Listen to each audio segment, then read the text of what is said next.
로마서의 후반부가 시작되는 로마서 12장부터 사도 바울은 그리스도인이 실천해야 될 그 하나님의 의에 대하여 말씀을 전하고 있는데요.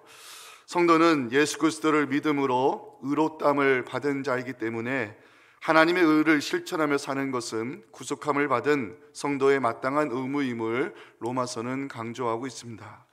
하나님의 의를 실천하기 위해 성도가 가져야 될 의식이 있는데 첫 번째는 재물의식입니다. 이에 대한 것이 로마서 12장 1절 말씀에 기록이 되어 있습니다. 그러므로 형제들아, 내가 하나님의 모든 자비하심으로 너희를 권하노니 너희 몸을 하나님이 기뻐하시는 거룩한 산 제물로 드리라. 이는 너희가 드릴 영적 예배니라. 하나님께 바쳐진 제물 의식을 가지고 살아가는 성도는 죄악된 세상을 본받지 아니하고 하나님의 기쁘신 뜻을 쫓아 살아가므로 하나님의 의를 실천할 수 있음을 사도 바울 로마서 12장 2절 말씀으로 권면하고 있습니다. 너희는 이 세대를 본받지 말고 오직 마음을 새롭게 함으로 변화를 받아 하나님의 선하시고 기뻐하시고 온전하신 뜻이 무엇인지 분별하도록 하라. 또한 성도는 신앙 공동체 안에서도 하나님의 의를 실천하는 사람이 되어야 되는데, 그 신앙 공동체 안에서 우리가 하나님의 의를 실천하기 위해 필요한 두 번째 의식은 절제의식입니다. 로마서 12장 3절은 함께 읽도록 하겠습니다. 시작.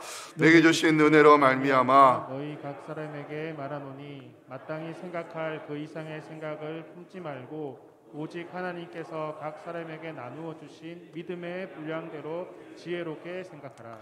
생각의 절제, 언어의 절제, 감정의 절제를 통해서 우리는 공동체 안에서 덕을 끼치는 겸손한 그리스도인이 될 수 있기 때문에 이런 절제의식을 가지고 살아가는 성도가 신앙 공동체 안에서 하나님의 의를 실천할 수 있음을 사도 바울은 전하고 있습니다.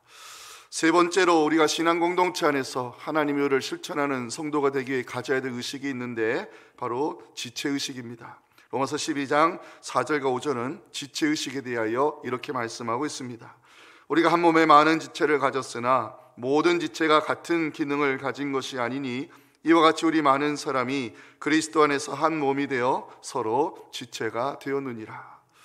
지체의식을 가진 성도는 하나님께서 섬김의 도구로 주신 그 은사를 통해서 다른 사람들의 필요를 채워주며 교회를 유익하게 함으로 신앙 공동체 안에서 하나님의 의를 실천할 수 있음을 에베소서 4장 12절은 이렇게 말씀하고 있습니다.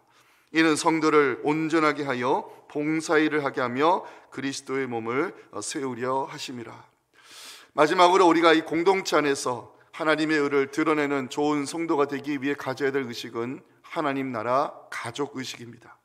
로마서 12장 10절은 이 하나님 나라 가족 의식을 이렇게 표현하고 있습니다. 형제를 사랑하여 서로 우애하고 존경하기를 서로 먼저 함으로 이 하나님 나라 가족 의식을 통해서 우리가 공동체 안에서 하나님의 의를 실천할 수 있음을 강조하고 있습니다. 자, 그러면 오늘 우리가 살펴볼 로마서 13장은 뭐에 대한 주제냐?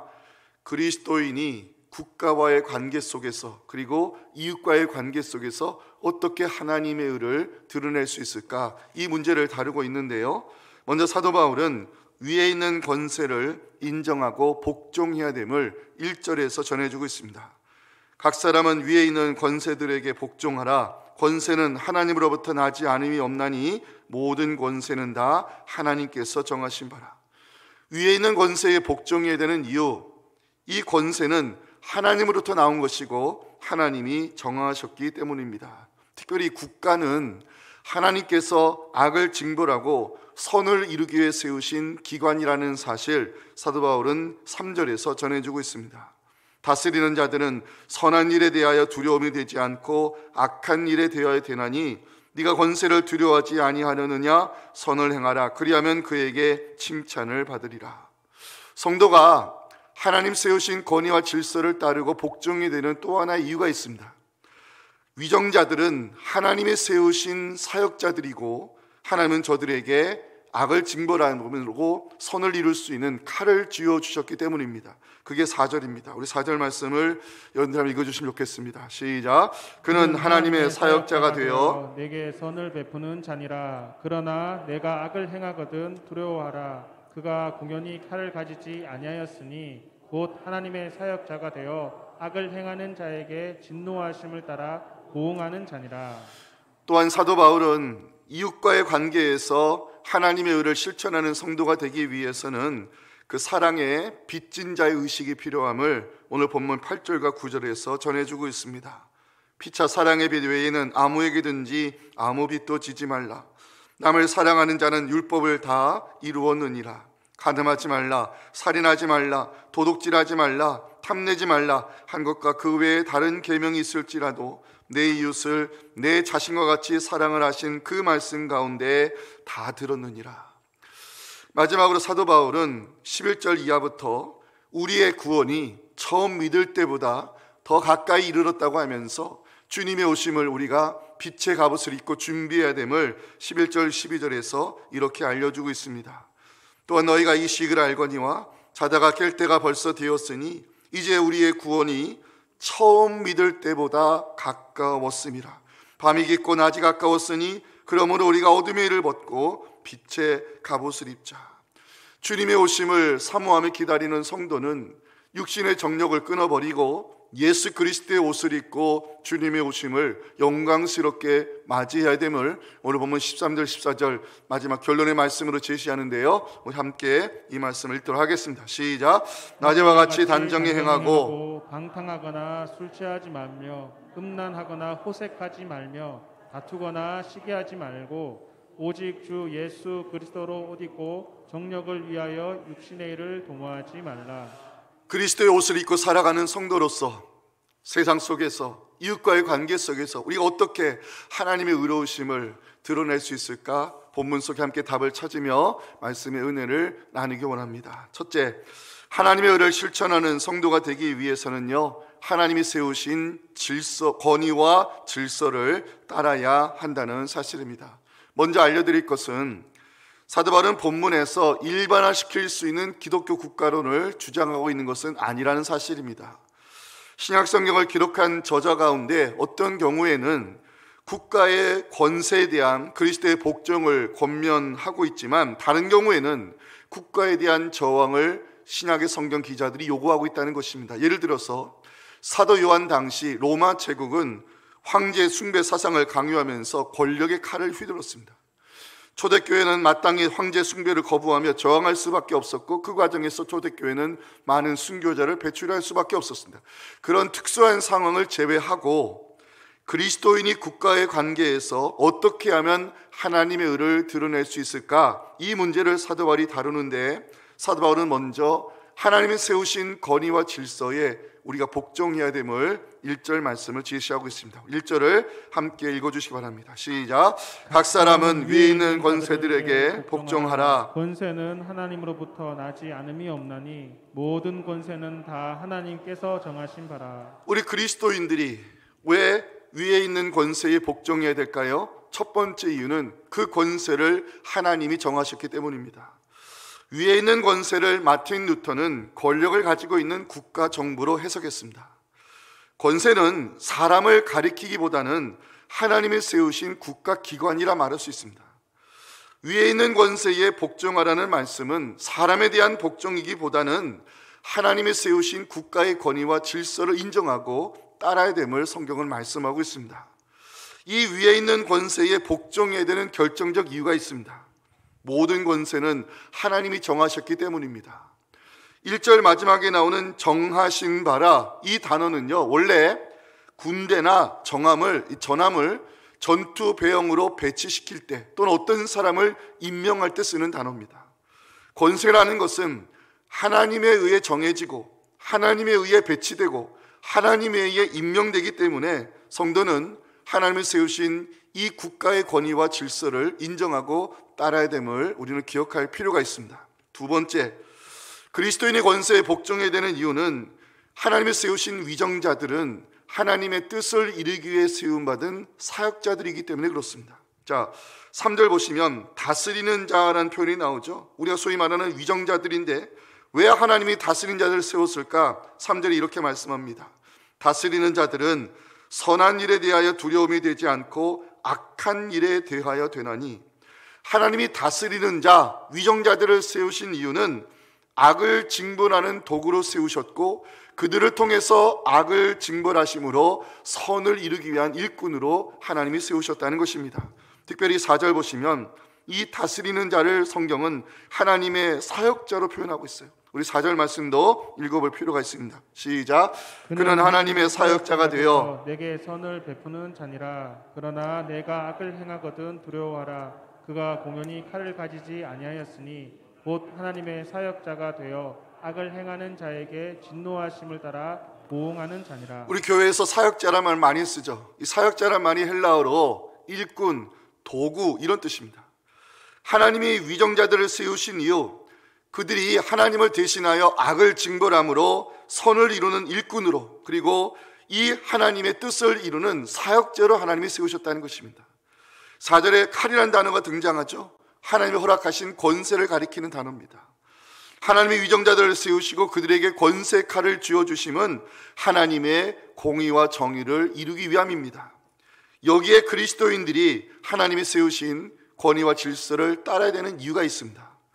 만약 위정자들이요 하나님이 주신 권세의 칼을 자신의 권력력을 이루기 위해 함부로 사용한다면 우리는 하나님의 이름으로 저항해야 되지만 이러한 경우를 제외하고 그리스도인들은 하나님이 세우신 권위와 질서에 복종해야 됩니다. 구약의 역사를 보면 실제로 하나님은요 이방 왕도 하나님께서 일꾼으로 사용하신 경우가 있어요. 대표적인 사람이 바벨론 제국의 느부갓네살 왕입니다. 자, 예레미야 25장 9절 보시면 이방 왕인 느부갓네살을 하나님께서 내 종이라 부르고 있습니다. 내 종 바벨론의 왕 느부갓네살. 자, 하나님이 그를 왜 내 종으로 부르셨을까? 왜 하나님이 바벨론을 부르셨을까? 이유가 있습니다. 잘못된 길로 가고 있는 남유다를 징벌하는 도구로 이 유다 백성들을 바로 세우기 위한 그 도구로서 일꾼으로서 하나님이 이 바벨론 제국의 느부갓네살을 하나님의 사역자로 세웠다는 것입니다.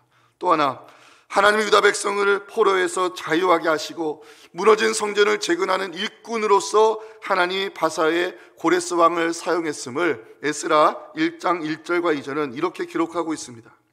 바사왕 고레스 원년에 여호와께서 예레미야의 입을 통하여 하신 말씀을 이루게 하시려고 바사왕 고레스의 마음을 감동시키심에 그가 온 나라에 공포도 하고 조소도 내려 이르되 바사왕 고레스는 말하노니 하늘의 하나님 여호와께서 세상 모든 나라를 내게 주셨고 나에게 명령하사 유다 예루살렘의 성전을 건축하라면서 이 바사의 고레스는 유다 백성을 포로에서 자유인으로 돌리는데 귀하게 쓰임받게 됩니다. 하나님이 이처럼 역사의 주관자로서 권세자들, 위정자들을 사역자로 세우시고 하나님의 구속 역사를 이루가는 일꾼으로 쓰는 이 모든 계획을 하나님이 세우시고 이루어 가고 있다는 것입니다. 사도 바울은 이처럼 하나님이 세우신 권위와 질서를 인정하고 따르는 것이 이 세상 속에서 국가의 관계 속에서 하나님의 의를 실천하는 성도가 될 수 있음을 말씀해 주고 있습니다. 자, 마지막 하나님이 세우신 권위와 질서를 따라야 되는 중요한 이유는 그럼으로써 우리가 하나님의 백성들이 보호를 받을 수 있기 때문에 그렇습니다. 위에 있는 권세에 복종해야 되는 이유, 하나님 국가기관을 통해서 사회 질서를 유지하고 주의 백성들을 평안함 속에 보호하기 위함이라 말할 수 있습니다. 오늘 본문을 신학자 데이튼이라는 사람은 이렇게 해석을 하고 있습니다. 형편없는 정부, 실력 없는 정부보다 더 나쁜 것이 있는데 무정부 상태이다. 국가의 권위에 순복하기를 거부하는 것은 무정부 상태를 지지하는 것과 같다. 국가의 권위와 질서를 무시하고 거부하는 것은 자기 생각대로 살겠다는 것이고 이런 사람들이 만들어가는 세상은 무법천지가 될 수밖에 없다. 국가의 질서가 유지가 되지 않으면요 우리는 결코 평안한 삶을 살 수 없습니다. 그래서 사도 바울은 성도의 납세의 의무를 6절과 7절에서 강조하고 있습니다. 자, 6절과 7절을 같이 한번 읽겠습니다. 시작. 너희가 조세를 바치는 것도 이로 말미암음이라. 그들이 하나님의 일꾼이 되어 바로 이 일에 항상 힘쓰느니라. 모든 자에게 줄 것을 주되 조세를 받을 자에게 조세를 바치고 관세를 받을 자에게 관세를 바치고 두려워할 자를 두려워하며 존경할 자를 존경하라. 납세의 의무는요 국가를 존속하게 하는 밑거름이고 사회 질서와 국민의 삶을 보호하는 장치이기 때문에 성도는 납세의 의무를 통해서 세상 속에서 하나님의 의를 실천할 수 있음을 이 로마서는 말씀하고 있습니다. 사랑하는 여러분, 특별히 올해는 대선이 있는 중요한 해입니다. 하나님 마음에 합한 지도자, 하나님의 공의와 정의를 이룰 수 있는 지도자, 백성을 위하고 다음 세대에 희망을 줄 수 있는 좋은 정책을 세울 수 있는 지도자, 성경적 가치관을 보존할 수 있는 지도자, 분열과 갈등을 봉합하고 국민의 마음을 평안하게 할 수 있는 좋은 지도자가 세울 수 있도록 영적인 분별을 가지고 우리는 깨어 기도해야 됩니다. 우리가 살아가는 이 땅이 하나님의 의가 실현되는 주님의 나라로 쓰임받기를 소망하면서 김중원 목사님의 민족 복음화의 꿈, 그 기도시를 함께 읽어 내려가기 원합니다. 함께 읽겠습니다. 어머니처럼 하나밖에 없는 내 조국, 어디를 찔러도 내 몸같이 아픈 내 조국, 이 민족 마음마다, 가정마다, 교회마다, 사회 구석구석, 금수강산 자연환경에도 하나님 나라가 임하게 하시고 뜻이 하늘에서처럼 이 땅에서 이루어지게 하옵소서. 이 땅에 태어나는 어린이마다 어머니의 신앙의 탯줄, 기도의 젖줄, 말씀의 핏줄에서 자라게 하시고 집집마다 이 집의 주인은 예수님이라고 고백하게 하시고 기업주들은 이 회사의 사장은 예수님이고 나는 관리인이라고 고백하는 민족, 두메마을 우물가의 여인들의 입에서도 공장의 직공들, 바다의 선원들의 입에서도 찬송이 터져나오게 하시고 각급 학교 교실에서 성경이 필수 과목처럼 배워지고 국회나 가기가 모일 때도 주의 뜻이 먼저 물어보게 하시고 국제시장에서 한국제 물건들은 한국인의 신앙과 양심이 의뢰 보증수표처럼 믿어지는 민족, 여호와를 자기 하나님으로 삼고 예수 그리스도를 주로 삼으며 신구약 성경을 신앙과 행위의 표본으로 삼는 민족, 민족의식과 예수식이 하나 된 지상 최초의 민족, 그리하여 수십만의 젊은이들이 예수의 꿈을 꾸고 인류 구원의 환상을 보며 한 손에는 복음을, 다른 한 손에는 사랑을 들고 지구촌 구석구석을 누비는 거룩한 민족이 되게 하옵소서. 아멘. 두 번째 메시지입니다. 우리가 하나님과의 관계를 실천하는, 하나님의 의를 실천하는 성도가 되기 위해서는요, 빚진 자 의식을 가지고 살아야 됨을 사도 바울은 강조하고 있는데요, 특별히 8절 말씀이 이웃과의 관계에서 하나님의 사랑을 실천하는 성도가 가져야 될 중요한 의식을 이렇게 말씀합니다. 사랑의 빚 외에는 아무에게든지 아무 빚도 지지 말라. 남을 사랑하는 자는 율법을 다 이루었느니라. 이웃과의 관계에서 하나님의 의를 실천하는 성도가 되기 위해서는요, 사랑의 빚진 자 의식이 필요함을 강조하고 있습니다. 8절 마지막 보시면 사랑하는 자는 율법을 다 이루었다고 말씀하고 있죠. 자, 율법을 다 이루었다는 것이 무엇을 의미할까요? 이에 대한 답은 9절에서 찾을 수 있습니다. 우리 9절 말씀을 여러분들 읽어주시면 좋겠습니다. 시작. 간음하지 말라, 살인하지 말라, 도둑질하지 말라, 탐내지 말라 한 것과 그 외에 다른 계명이 있을지라도 내 이웃을 내 자신과 같이 사랑하라 하신 그 말씀 가운데 다 들었느니라. 간음하지 말라, 살인하지 말라, 도둑질하지 말라, 탐내지 말라, 이것은 10계명의 제6, 7, 8, 10계명에 속한 것인데요, 중요한 것은 내 이웃을 내 자신과 같이 사랑하는 말씀 안에 이 모든 계명들이 다 들어가 있다는 것입니다. 8절에서 제일 중요한 단어는 다 들었느니라입니다. 다 들었다는 것이 무엇을 의미할까요? 모든 계명은 이웃을 사랑하는 것에 모두 포함이 되어 있다는 뜻입니다. 사랑은 모든 계명을 포함하는 포괄적 계명임을 사도 바울이 여기서 시사하고 있습니다. 사랑으로 율법이 폐지되는 것이 아니라 모든 율법을 포함하는 포괄하는 사랑을 통해서 율법이 성취될 수 있음을 로마서는 말씀하고 있습니다. 이것을 보여주는 것이 십자가 사건입니다. 주님께서 우리를 대신하여 십자가를 지신 이후 십자가의 죽음으로 율법의 요구를 이루기 위함이요 사랑으로 율법이 완성됨을 보여주기 위함입니다. 이웃과의 관계에서 하나님의 의를 실천하는 좋은 사람이 되기 위해서는요, 사랑의 빚진 자의 의식이 필요함을 사도 바울은 강조하고 있어요. 생각해보면 우리 모두는 다 빚진 자입니다. 아무 자격 없는 우리를 하나님께서 사랑하시다는 그 이유 하나로 하나뿐인 아들을 우리를 대신하여 십자가의 제물로 죽게 하셨습니다. 아무 자격 없고 공로 없는 우리를 사랑하신다는 이유로 주님은 십자가에서 자신의 생명을 던지셨고 십자가에서 온 물과 피를 쏟으심으로 사랑을 통하여 율법의 요구를 완성하셨습니다. 성경 66권의 말씀을 한 문장으로 표현할 수 있습니다. 하나님을 사랑하고 이웃을 사랑하는 말씀 안에 모든 계명이 다 들어가 있는 것입니다. 주님이 제자들이 가르쳐 주신 그 중요한 말씀, 마가복음 12장 28절부터 여러분 함께 이 말씀을 읽어주시면 감사하겠습니다. 시작. 서기관 중 한 사람이 그들의 변론하는 것을 듣고 예수께서 잘 대답하신 줄을 알고 나와 묻되 모든 계명 중에 첫째가 무엇이니까? 예수께서 대답하시되 첫째는 이것이니 이스라엘아 들으라. 주 곧 우리 하나님은 유일한 주시라. 내 마음을 다하고 목숨을 다하고 뜻을 다하고 힘을 다하여 주 너의 하나님을 사랑하라 하신 것이요. 둘째는 이것이니 내 이웃을 내 자신과 같이 사랑하라 하신 것이라. 이보다 더 큰 계명이 없느니라. 아멘. 마지막 메시지입니다. 종말의 시대를 살아가는 성도는 예수 그리스도의 옷을 입고 주님의 오심을 기다려야 한다는 사실입니다. 자, 주님의 오심을 기다리는 성도에 대해서 사도 바울이 권면하는 말씀은 11절인데 11절 보실까요? 너희가 이 시기를 알거니와 자다가 깰 때가 벌써 되었으니 이는 이제 우리의 구원이 처음 믿을 때보다 가까웠음이라. 이렇게 말씀합니다. 여기 나오는 시기란 단어는요, 헬라어로 카이로스라고 합니다. 일반적 시간 개념인 크로노스와는 달리 카이로스는요, 결정적 시점을 가리키는 단어인데 사도 바울은 때가 가까이 왔다고 전하고 있어요.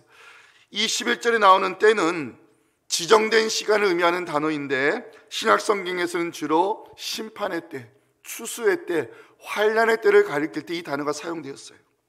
주님께서 다시 오시는 날, 그때는 아무도 모르지만 그날은 이미 정해진 시간으로 우리에게 점점 가까이 다가오고 있음을 성경은 말씀하고 있어요. 여러분, 주님이 오시는 날을 우리가 사모하며 기다려야 되는 이유가 있습니다. 그날은 우리의 구원이 완성되는 축제의 날이 될 것입니다. 11절 마지막 밑줄 그어주세요. 오늘 설교 제목입니다. 이제 우리의 구원이 처음 믿을 때보다 가까웠습니다. 여기서의 구원은 그리스도께서 심판의 주로 재림하신 후 완성되는 성도의 최종적 구원을 가리키는 단어입니다. 자, 그날을 사모하며 우리는 그리스도 오심을 어떻게 준비해야 될까요? 이걸 우리 함께 나누고 오늘 설교 마치겠습니다. 첫째, 우리 모두는 영적으로 깨어있는 자가 되어야 됩니다. 11절, 자다가 깰 때가 벌써 되었으니라는 구절이 있죠. 그리스도의 오심을 준비하지 못하는 자들은요, 죄의 잠에 빠져있는 영적으로 게으른 자들입니다. 믿음의 등불을 준비하지 못하고 죄의 잠에 빠진 어리석은 자들, 하늘나라의 잔치에 들어가지 못하고 결국 땅을 치며 영원토록 후회하는 바보 인생이 될 수밖에 없습니다. 사랑하는 여러분, 영적으로 깨어있는 자 되시기 바랍니다. 영적으로 깨어있어야 하는 이유, 언제 주님 오시는지 아무도 모르기 때문이고, 중요한 것, 준비된 자만이 주님과 함께 예수님의 어린 양 잔치에 들어갈 수 있기 때문에 그렇습니다. 마태복음 24장 42절 44절은요, 깨어있음과 준비에 대한 중요성을 우리 알려주는 중요한 말씀입니다. 함께 읽겠습니다. 그러므로 깨어있으라. 어느 날에 너희 주가 임하는지 너희가 알지 못함이니라. 이러므로 너희도 준비하고 있으라. 생각하지 않은 때에 인자가 오리라. 아멘. 두 번째, 주님의 오심을 우리가 어떻게 준비해야 될까요? 우리 모두는 예수 그리스도의 옷을 입고 주님의 오심을 맞이해야 됩니다. 자, 요한계시록 19장 7절과 8절을 여러분들에게 소개할 텐데, 우리가 어떤 옷을 입고 주님의 오심을 맞이해야 되는지 잘 보시기 바랍니다. 우리가 즐거워하고 크게 기뻐하며 그에게 영광을 돌리세. 어린 양의 혼인 기약이 이르렀고 그의 아내가 자신을 준비하였으므로 그에게 빛나고 깨끗한 세마포 옷을 입도록 허락하셨으니 이 세마포 옷은 성도들의 옳은 행실이라고 성경은 말씀해요. 자, 주님의 오심을 맞이하는 성도는 깨끗한 세마포 옷을 입고 맞이해야 되는데, 이 깨끗한 세마포는 성도의 옳은 행실이라고 말씀하고 있어요. 그게 무슨 의미일까요? 이 성도의 옳은 행실에 대한 기록이 바로 오늘 본문 12절부터 14절에 나와 있는 말씀입니다. 11절부터 14절을 함께 읽겠습니다. 시작. 밤이 깊고 낮이 가까웠으니 그러므로 우리가 어둠의 일을 벗고 빛의 갑옷을 입자. 낮에와 같이 단정히 행하고 방탕하거나 술 취하지 말며 음란하거나 호색하지 말며 다투거나 시기하지 말고 오직 주 예수 그리스도로 옷 입고 정욕을 위하여 육신의 일을 도모하지 말라. 사랑하는 성도 여러분, 새해가 되었습니다. 새 포도주는 새 부대에 담아야 된다고 하나님 말씀합니다. 올해 새해를 맞이해서 하나님께서 회복하게 하시는 그 놀라운 은혜를 경험하기 위해서는 우리가 하나님의 은혜를 담을 만한 새 옷을 입고 있어야 됩니다. 저는 여러분들이 빛의 갑옷을 입고 예수 그리스도의 옷을 입고 성도의 착한 행실로서 하나님을 기쁘시게 할 때 우리의 기도를 응답해 주시고 우리를 회복시켜 주시는 하나님의 은혜가 올해 새해 가운데 나타나는 하나님의 역사로 나타나기를 주님의 이름으로 축원합니다. 사랑하는 성도 여러분, 기억하실 것은 하나님의 나라는 이미 시작이 됐고 진행 중이며 완성을 향하여 나아가고 있습니다. 예수님께서 이 땅에 오셔서 선포하신 복음이 있습니다. 바로 하나님의 나라입니다. 마가복음 1장 15절은 주님이 선포하신 복음을 이렇게 알려주고 있습니다. 하나님의 나라가 가까이 왔으니, 하나님의 나라가 가까이 왔으니. 예수 그리스도는요, 하나님 나라의 선포자요, 하나님의 나라를 가져오신 운반자요, 하나님의 나라를 완성시킬 완성자이십니다. 그 예수 그리스도의 오심을 사모하며 하나님 나라의 소망을 두고 살아가는 우리에게 성경이 약속하는 축복의 말씀이 있습니다. 다 함께 요한복음 14장 2절과 3절 말씀을 함께 읽으며 오늘 설교를 마치도록 하겠습니다. 함께 읽겠습니다. 내가 너희를 위하여 거처를 예비하러 가노니 너희를 위하여 거처를 예비하면 내가 다시 와서 너희를 내게로 영접하여 나 있는 곳에 너희도 있게 하리라. 아멘. 하나님 감사합니다. 새해가 밝았습니다. 우리의 묵은 땅을 기경시켜 주시옵소서. 하나님 말씀을 심어주시고 그 말씀을 붙잡고 기도할 때 우리의 묵은 땅이 기경되고 하나님 말씀의 열매가 자라나 사랑하는 성도들의 기도를 통해서 우리의 모든 것을 고치시고 치유하시는 회복의 역사가 일어나게 하여 주시옵소서. 육신의 정력을 끊어버리게 하여 주시옵소서.